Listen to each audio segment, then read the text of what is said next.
Hoy quiero compartir un mensaje que lo he titulado Criterio. ¿Cómo se llama? ¿Qué es criterio? Hace poco hubo una polémica en un juego, en un partido de la Vinotinto, ¿cierto? La Vinotinto jugaba con Uruguay y hubo una jugada donde el delantero de la Vinotinto recibe el balón con sus brazos aquí, lo recibe de pecho, pero un defensa del equipo contrario lo empuja el brazo, y cuando empuja el brazo, él toca el balón con el brazo, pero no fue él acomodándose la pelota. Luego de eso, él patea y mete el gol, pero el gol lo anularon. Entonces la polémica era porque se supone que no debería ser penalizado si la mano no es intencional. Simplemente fue un accidente, lo empujó el defensa y se llevó el balón. Como no fue intencional, entonces no debería haber pena, no debería haber el castigo, pero a juicio del árbitro fue mano. A criterio del árbitro fue mano y anularon el gol. Entonces el criterio es la opinión, es el juicio, es la decisión que se adopta sobre una cosa. Por ejemplo, lo que acabo de poner, el criterio del árbitro según para una jugada. Eso es criterio, tener una opinión al respecto de algo en específico. Ahora, Dios tiene criterio propio. De hecho, su palabra es su criterio. Él considera las cosas de una manera, de cierta manera, y a esa consideración, a ese criterio, Dios le llamó verdad, porque en él habita toda la verdad. Por eso Juan capítulo 1 nos enseña que en el principio era el verbo, y el verbo era con Dios, y el verbo era Dios. Es decir, la palabra, la opinión de Dios, el criterio de Dios, las convicciones de Dios es lo que lo hacen Dios. Si Dios, con todo su poder, con toda su gloria, con toda su autoridad, un día decide renunciar a su esencia, a su criterio, entonces estaría en contra de él mismo y perdería lo que lo hace Dios. Porque Dios es fiel a lo que Él es decir, a su palabra. Entonces Dios tiene criterio propio, pero no es el único criterio existente. ¿Ok? Salmos 119, versículo 137 dice lo siguiente: justo eres tú, Señor, y rectos todos tus juicios. Tú eres justo, tú eres íntegro, tú eres recto, y tus juicios, tus criterios son todos justos. Es decir, no hay falla en la forma en que Dios ve las cosas. No hay fallas en la opinión de Dios para cada situación. Salmo 18:30 dice lo siguiente: en cuanto a Dios, su camino es perfecto. En cuanto a Dios, su camino es perfecto. Acrisolada es la palabra del Señor. Y esa palabra acrisolada es un término que se usa para la purificación de la plata, para la purificación del oro, y es el proceso mediante el cual, es el proceso a través del cual el metal se purifica después de haber pasado por fuego. Cuando se está fundiendo, en la medida en que más veces se purifica o más veces se procesa a través del fuego, entonces sale mucho más puro el metal, porque todo se consume en el fuego excepto el metal. Y lo que nos está diciendo este versículo aquí es que su palabra es acrisolada. Puedes pasarla por fuego, puedes ponerla a prueba, pero nunca perderá su esencia. Permanece pura, permanece limpia. Esa es la palabra del Señor, ese es el criterio del Señor. Isaías, otro versículo respecto a su opinión, a su criterio. Isaías capítulo 26, versículo 9. Dice así: en la noche te desea mi alma. En verdad mi espíritu dentro de mí te busca con diligencia. Pero mira por qué. Porque cuando la tierra tiene conocimiento de tus juicios, aprenden justicia los habitantes del mundo. Wow. Cuando la tierra tiene conocimiento de tus juicios, cuando los humanos, cuando los hijos conocen tu criterio, conocen tu palabra, conocen tu opinión, están claros de cuál es tu verdad, entonces aprenden justicia los habitantes del mundo. Y todos luchamos por la justicia de alguna manera, o por lo menos la deseamos. Pero el único camino para tener una vida justa, una sociedad justa, es que podamos conocer la verdad del Señor, conocer la opinión de Dios, conocer su palabra, conocer su criterio. Ese es el único camino, su palabra. El único camino es Jesús. Ahora, mire lo que dice 1 Corintios capítulo 2 versículo 4. Porque dije que no era el único criterio que había. Hay otros criterios, solo que los demás no son acrisolados y hallados puros. Los demás no son justos, los demás no son rectos. Y mira lo que dice: y ni mi mensaje ni mi predicación fueron con palabras persuasivas de humana sabiduría. Este es el apóstol Pablo hablándole a los corintios y explicándoles que él no predicaba basado en su criterio particular, sino que predicaba la opinión de Dios. Lo que Dios opina, lo que Dios cree y lo que Dios es, de eso es lo que yo hablo, y esa es la base del mensaje que construyo. No está construido mi mensaje en mis deseos, en mis opiniones, en mis reflexiones y en mis criterios, sino serían palabras de humana sabiduría, solo para persuadir. Dice: ni mi mensaje ni predicación fueron con palabras persuasivas de humana sabiduría, sino con demostración del Espíritu y de poder. Porque la demostración del Espíritu y del poder de Dios tiene que ver con el criterio de Dios expuesto. Tiene que ver con la opinión de Dios revelada a nosotros. A veces creemos que el poder de Dios es solo sanar a un enfermo, es proveer solamente el que no tiene. Y ciertamente esas son manifestaciones del poder de Dios, la libertad espiritual de una persona que ha estado cautiva.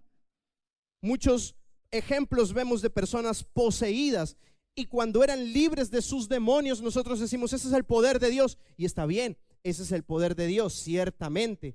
Pero hay algo que no podemos ignorar, y que es mucho más grande, majestuoso que cualquier manifestación de poder para la sanidad de este cuerpo, y es la revelación de su palabra, la conciencia de la opinión de Dios, que yo sepa qué es lo que hay realmente en su corazón, porque nadie puede acceder al corazón de Dios sino el Espíritu Santo que mora en él, y ese Espíritu Santo también mora en nosotros.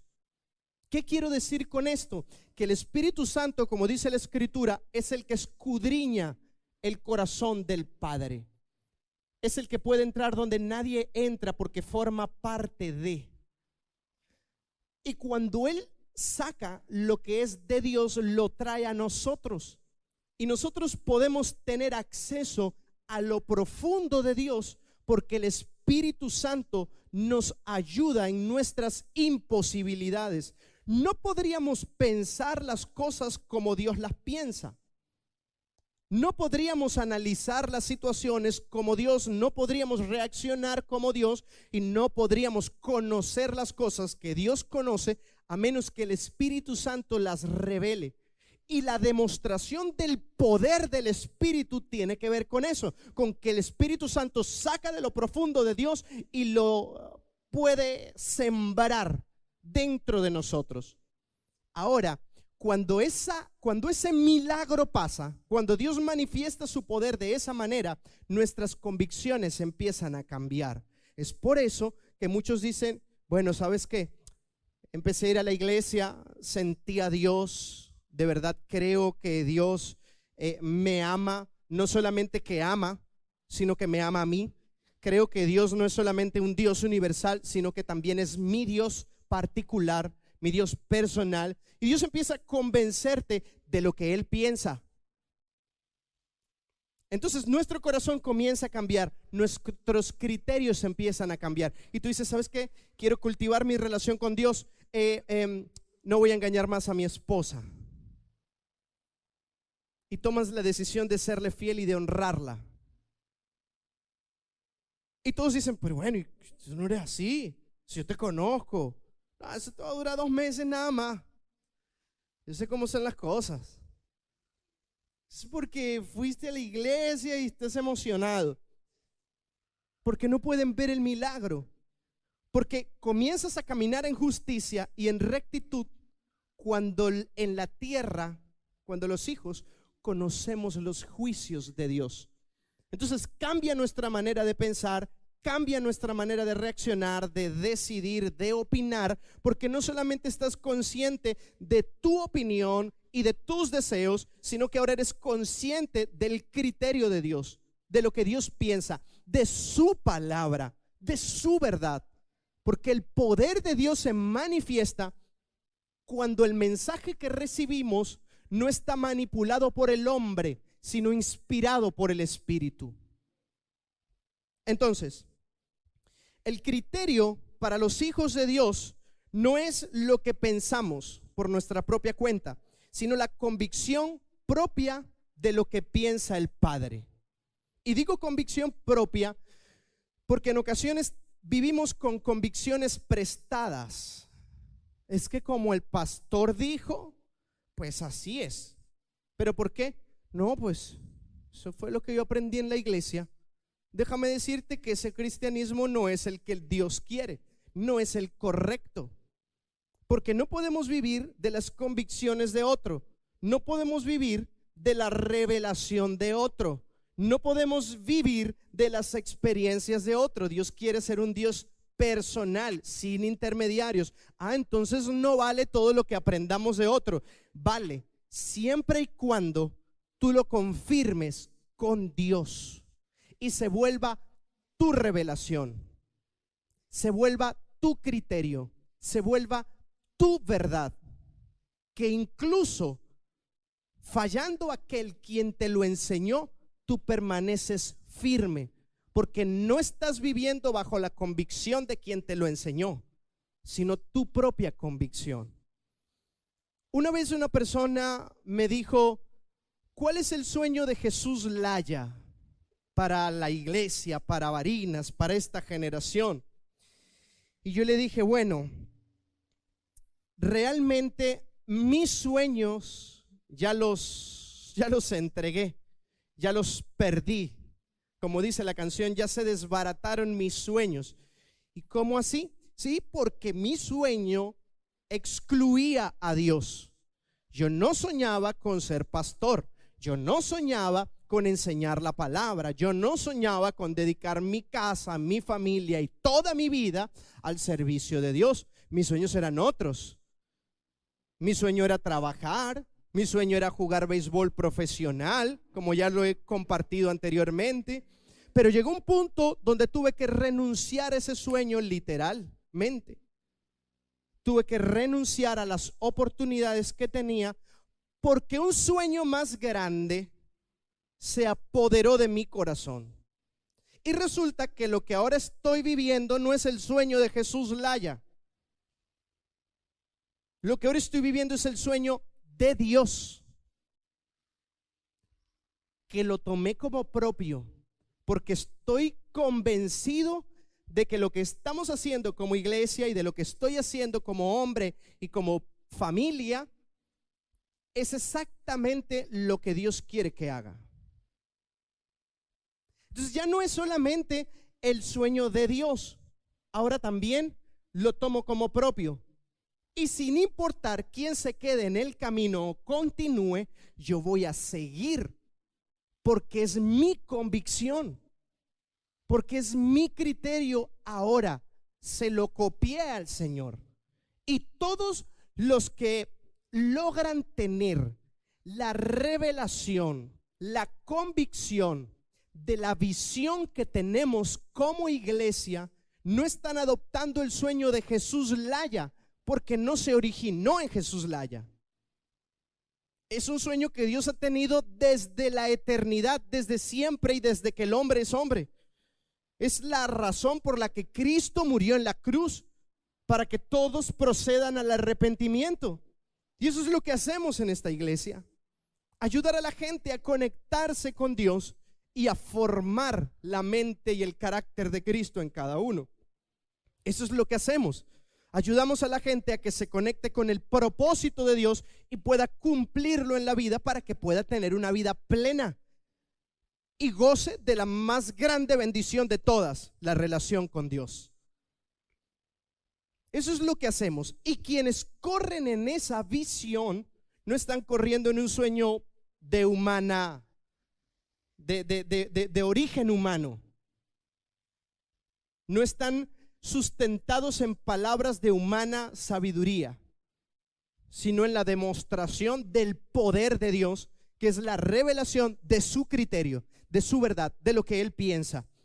El tema es que creo que uno de las debilidades más grandes de esta generación, y es algo que particularmente siempre preguntan: ¿cuál cree usted que es la mayor debilidad de esta generación, de los jóvenes hoy en día?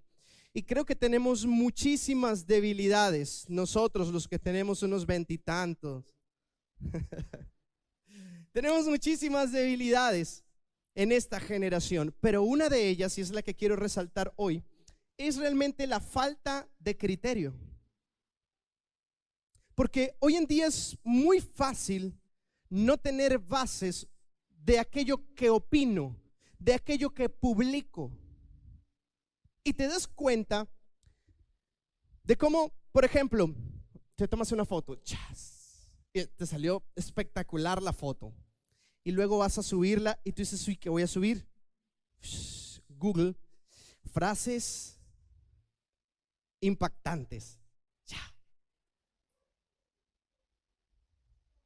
Y sale la mujer ahí tomándose la foto y mostrando, y con su cara seductora: todo lo puedo en Cristo que me fortalece.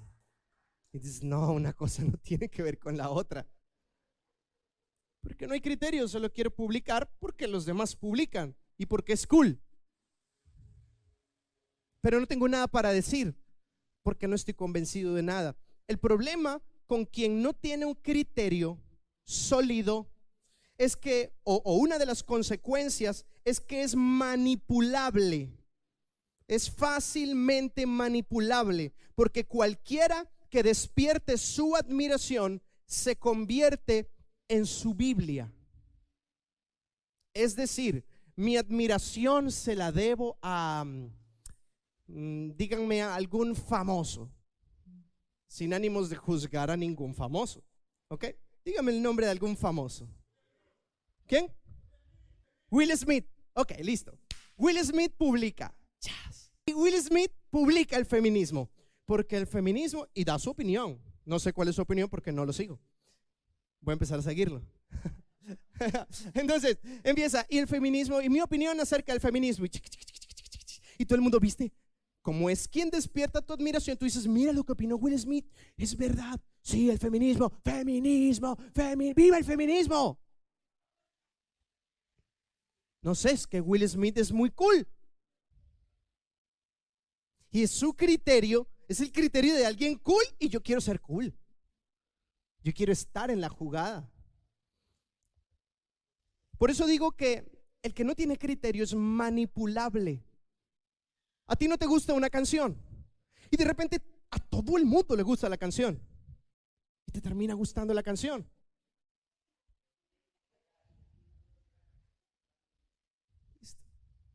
Es que si a todo el mundo le gusta, debe ser cool. Y yo no quiero quedarme por fuera. Yo quiero estar en la onda. En esa iglesia, CS5, para allá van los jóvenes, para allá van muchos jóvenes. Si voy a ir a una iglesia, voy a ir a esa iglesia. ¿Sí? Pero si Dios te está llamando a otro lugar, es que allá van. Y estoy hablando de cosas interiglesia, ¿no? No estoy hablando solo cosas de la farándula. Lo que te quiero decir es que cuando no sabemos por qué hacemos las cosas, las empezamos a hacer solo por admiración y porque somos manipulables. Y para seguir a Dios, tú no puedes seguirlo con una fe prestada, con convicciones de otro. Tú debes saber por qué haces las cosas. ¿Por qué estoy siguiendo a Dios? ¿Por qué quiero vivir la vida que quiero vivir? ¿Por qué voy a perdonar cuando no se merece el otro el perdón? Tú debes saber por qué, no solamente porque otro lo dijo. ¿Me explico? Mira lo que dice Habacuc capítulo 2 versículo 4. Termina con esta frase: mas el justo por su fe vivirá, no por la fe de otro, por su fe, por sus convicciones. Otra consecuencia de no tener criterio es que coarta la libertad de expresión. Tú no puedes opinar de algo de lo que no estás convencido. Incluso algo que desconoces. No puedes opinar, de hecho, sobre nada. ¿Por qué? Porque no sabes en lo que has creído. Tomando el tema del feminismo. No, sí, yo opino que sí, las mujeres tienen derechos, sí es verdad, las mujeres tienen que ¿qué? ¿De qué se trata el feminismo? Y te salen las consignas manipuladoras del feminismo. Una de ellas es, por ejemplo, es mi cuerpo y yo decido con mi cuerpo lo que quiero hacer. Algo así, ¿no? ¿Cómo es la consigna famosa del feminismo? O una de ellas. Es que es mi cuerpo, mi decisión. Mi cuerpo, mi decisión. Y está ligado al tema de la legalización del aborto y todo aquello, ¿no? Entonces mi cuerpo es mi decisión. Y tú dices, cónchales, tiene sentido, es verdad. La mujer tiene derecho a decidir sobre su propio cuerpo, pero todo lo que está detrás, lo que sustenta esa consigna, no la conoces. Por tanto, tu criterio está basado en la opinión de alguien, no es tuya. Ahora, ¿de dónde sale esa consigna? Es porque ese mensaje particularmente lo veo manipulador. Ese mensaje particularmente lo veo, y esa campaña la veo muy maliciosa. Porque todo lo que intenta victimizar a alguien y no darle autoridad, no mostrar sus fallas, siempre sale para manipular los sentimientos y las decisiones de otras personas. Esas guerras del poderoso contra el indefenso, esas guerras del hombre, en este caso contra la mujer solamente porque es mujer, me parece falsa. Yo no creo que alguien vaya a hacerle daño a una mujer solo porque es mujer. Hacen daño por otras razones. Y esa es la base. Pero nosotros empezamos, sí, es verdad. O por ejemplo, de la ideología de género. Es cierto, ¿y qué hace la iglesia? ¿Qué hace la iglesia? ¿Vamos a rechazar al que no sabe si quiere ser hombre o quiere ser mujer? No se trata de rechazar o de aceptar, pero eso es lo que se nos ha vendido. O rechazas o te unes. No hay un punto medio. No hay otro criterio. O rechazas a la gente o te unes a la causa. Pero no te da la opción de aceptar a la gente sin unirte a la causa, que es lo que hace Cristo.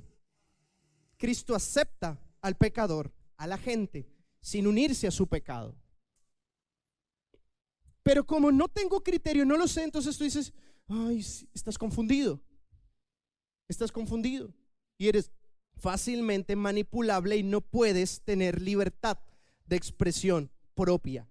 Otra consecuencia es la improductividad y la esterilidad. Uno de los ingredientes para la prosperidad es la convicción absoluta y radical del por qué persigo algo. Si tú quieres tener éxito en algo, no puedes dejarlo a la suerte. No puedes dejar tu futuro al azar y pretender que todo te va a salir bien.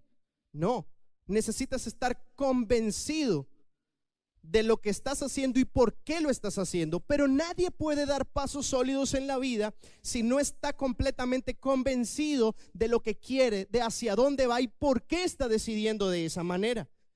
Entonces, no tener criterio nos impide tomar decisiones correctas y nos hace improductivos. Siempre vamos a estar estacionados esperando un golpe de suerte de la vida, una bendición de Dios. ¿Sabes qué? La capacidad de decidir y de pensar y de relacionarnos con Él es una de las más grandes y hermosas bendiciones que hemos recibido. Usémosla para prosperar, usémosla para crecer y no esperemos que toda nuestra prosperidad sea parte de un milagro que tiene una forma que nosotros queremos que tenga. Para eso Dios nos dio capacidades también. Ahora, no todo es, quizá no quiero hablar hoy solamente de lo negativo que es no tener criterio. También quiero que podamos entender los beneficios al tener criterio, al conocer sobre todo el criterio de Dios. Es que podemos vivir por algo que vale la pena morir. El que está convencido, el que tiene una convicción de parte de Dios para su vida, va a entregar todo lo que tiene y todo lo que es por esa causa, por ese criterio, por esa revelación, por esa opinión de Dios. Y al final de tus días, tú puedes terminar con tus manos levantadas diciendo: he corrido la buena carrera, viví por aquello que vale la pena, vivir o morir. Si le preguntas a Cristo por qué vivió, te va a responder que es por la misma razón por la que murió. Si vas a vivir por algo, asegúrate de que valga la pena. ¿Sabes que estás convencido de algo cuando puedes vivir para eso, incluso morir por eso? Hay un gran hombre que marcó la historia que dijo: hay muchas razones por las que vivo, pero ninguna por la que mataría. Tengo muchas razones para vivir, pero ninguna por qué matar. Y esas mismas razones que tengo para vivir son las que tengo para morir. ¿Qué tan convencidos estamos de lo que hacemos y cómo lo hacemos? ¿Qué tan convencidos estamos del propósito de Dios? ¿Qué tan convencidos estamos del llamado? ¿Qué tan convencidos estamos de que viviremos para Dios y con Dios eternamente? ¿Qué tan convencidos estamos de que tenemos que formar a Cristo, su carácter y su mente en nosotros y trasladarlo a nuestros hogares? ¿Qué tan convencidos estamos de que somos la luz del mundo? De que el amor de Jesús puede cambiar los corazones, de que la opinión de Jesús, la verdad de Jesús, la palabra de Dios puede traer justicia a los corazones en la tierra, como lo acabamos de leer. ¿Qué tan convencido estamos? Puedes darte cuenta de qué tan convencido estás si analizas qué tanto estás dispuesto a dar para que eso se haga una realidad. Otro beneficio es que podemos ser portadores y promotores de la libertad gloriosa de los hijos de Dios. Porque el que está convencido de algo no tiene temor a soltarlo. De hecho, aunque quiera ocultarlo, siempre brota. Si estás lleno de luz, no puedes ocultarlo. Nunca podrás ocultarlo. Apenas hables, apenas trates a otro, se te sale la luz, se te sale el respeto, se te sale la honra, se te sale la bendición, se te sale la sabiduría. Porque estás convencido, porque forma parte de ti. Otro de los beneficios de tener criterio, bueno, ya lo dije, es la convicción. Tendremos raíces sólidas que no serán arrancadas por cualquier tormenta o tempestad. Tus convicciones vienen a ser tan sólidas que no hay tormenta en esta vida que pueda arrancarte de tu lugar. Estás dispuesto primero a dejar de ser antes de que las raíces sean arrancadas de su lugar. Por eso dice la Escritura en el Salmo 1 que el justo, el que camina en rectitud, es como un árbol plantado junto a las corrientes de agua, que da su fruto a su tiempo y su hoja no cae, que en tiempo de sequía, el tiempo difícil, no se fatiga ni deja de dar fruto. Sus raíces están sólidas y aunque venga la sequía, las raíces siguen firmemente plantadas, alimentándose del agua de vida que es Cristo. Y eso lo exteriorizas porque tus convicciones son sólidas. Eres inconmovible, te vuelves inconmovible. Poseer criterio es poseer libertad, porque podrán obligarte a estar callado, podrán encerrarte, podrán maltratarte, podrán apresarte, pero jamás podrán dominar tu fe. Es algo interno, es algo que llevas dentro y nadie puede extraerlo de ti a menos que tú lo sueltes. ¿Cómo conozco? Entonces se presenta este problema. ¿Cómo hago para tener claro cuál es el criterio de Dios? ¿Cuál es la opinión de Dios? Hay una sola manera. La Biblia nos enseña en Salmo 51, versículo 6, y dice lo siguiente: tú amas la verdad en lo íntimo. Escucha, tú amas la verdad en lo íntimo. Lo íntimo es un lugar. Grafíquelo de esa manera. Es un lugar.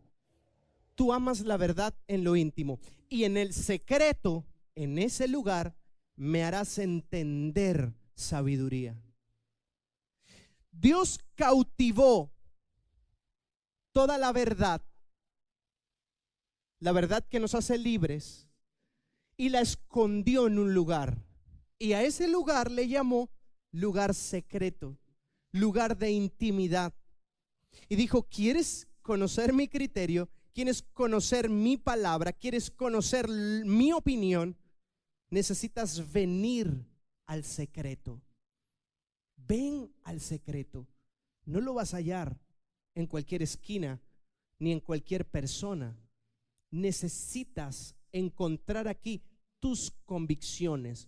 Por eso la Escritura nos enseña que nuestra vida está escondida con Cristo en Dios. En el secreto.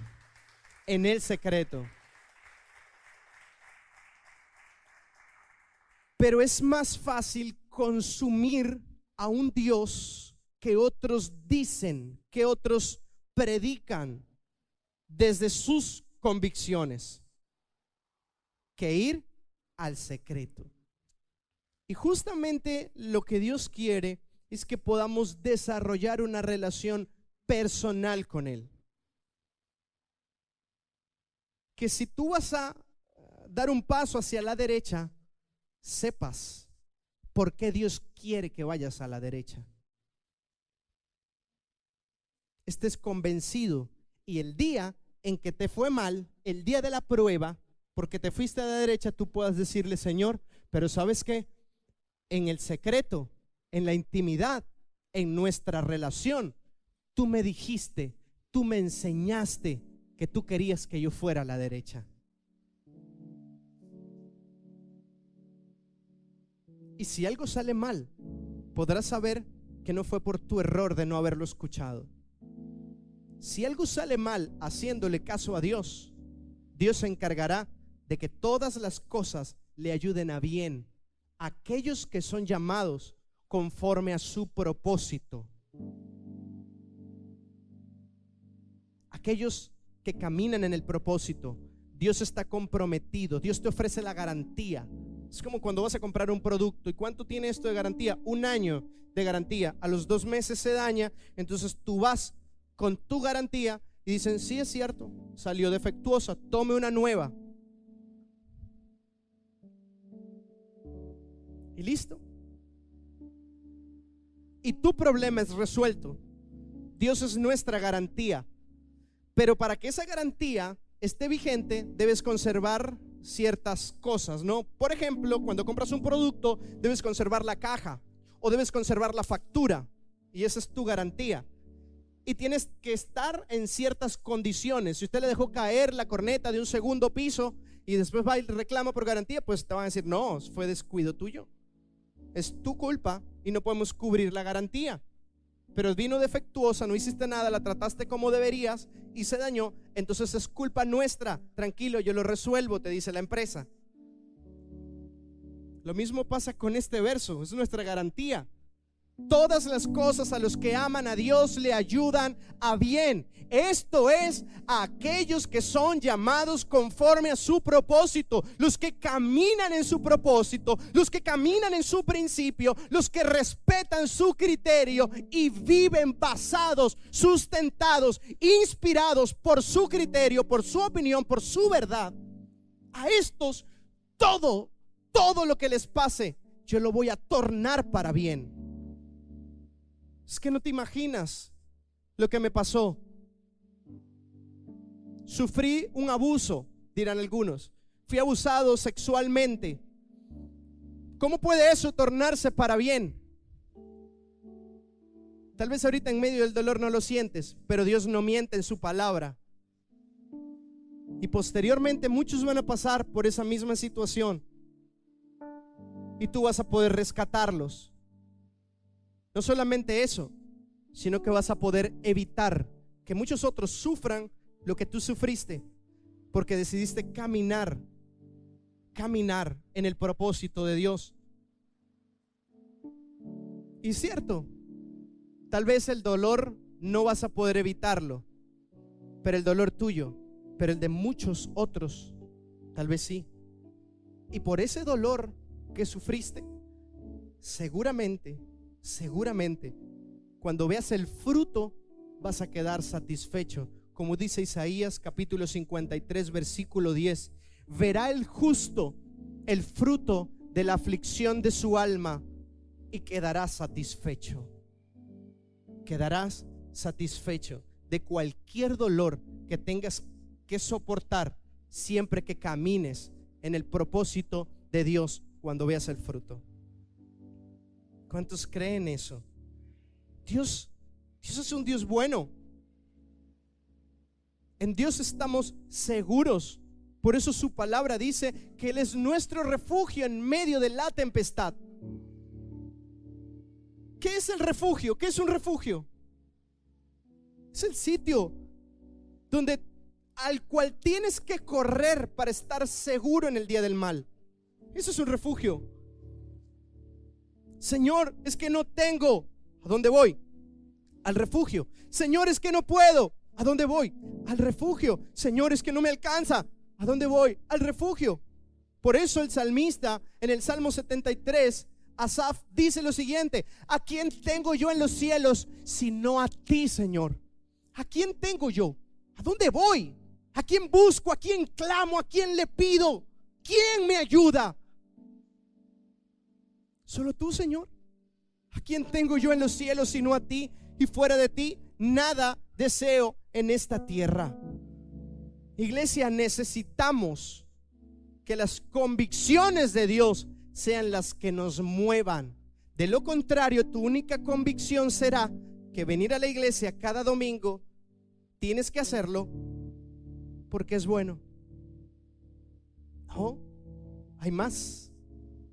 Hay mucho más. ¿Por qué es bueno?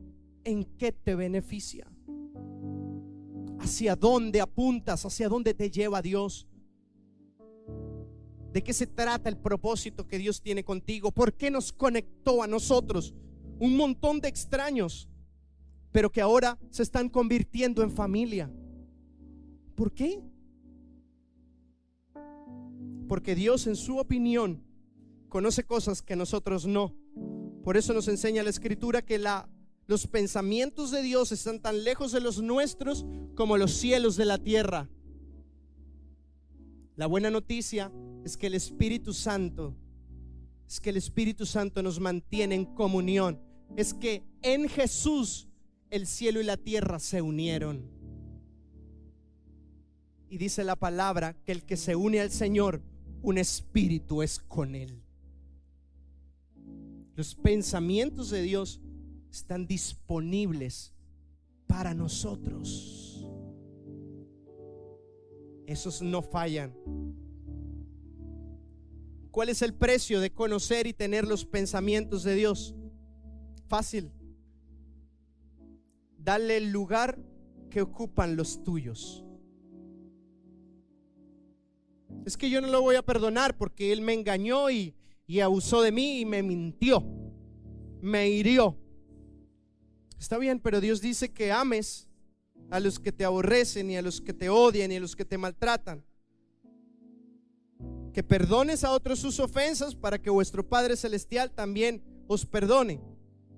Entonces tú desplazas tu criterio de que no quieres y no puedes y no vas a perdonar. Implantas el criterio de Dios.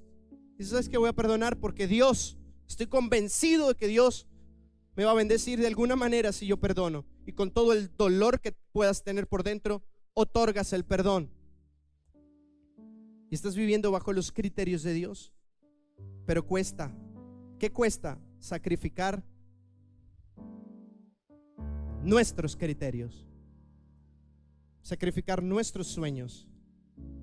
Lo que sí te puedo decir es que vale la pena. Una vida que no te toca no merece la pena, pero vivir por la razón que se te permitió nacer es el tesoro más grande que puedas tener en tu existencia terrenal. Dios tiene un propósito maravilloso y tú eres parte de ese propósito. Es que yo le he fallado mucho a Dios. Tranquilo, Dios es paciente. Es que yo casi toda mi vida le he fallado a Dios. Dios es un Dios de nuevos comienzos. Y si toda tu vida has estado consciente de cómo Dios es, deberías saberlo. No permitas que el criterio del enemigo se implante en ti de que Dios no te va a perdonar y que ya se te pasó el tiempo. No, eso es falso. Es una mentira que hoy derribamos en el nombre de Jesús. Dios te ama. Dios tiene un plan maravilloso con tu vida. Dios te tiene paciencia. Dios está esperando que le des el espacio correcto a su verdad en tu corazón para que todo comience a dar frutos. Dios no es un Dios rencoroso. No. De ser así, no hubiese muerto en la cruz. De ser así, no estaríamos aquí, donde Dios abre los brazos para recibirnos nuevamente.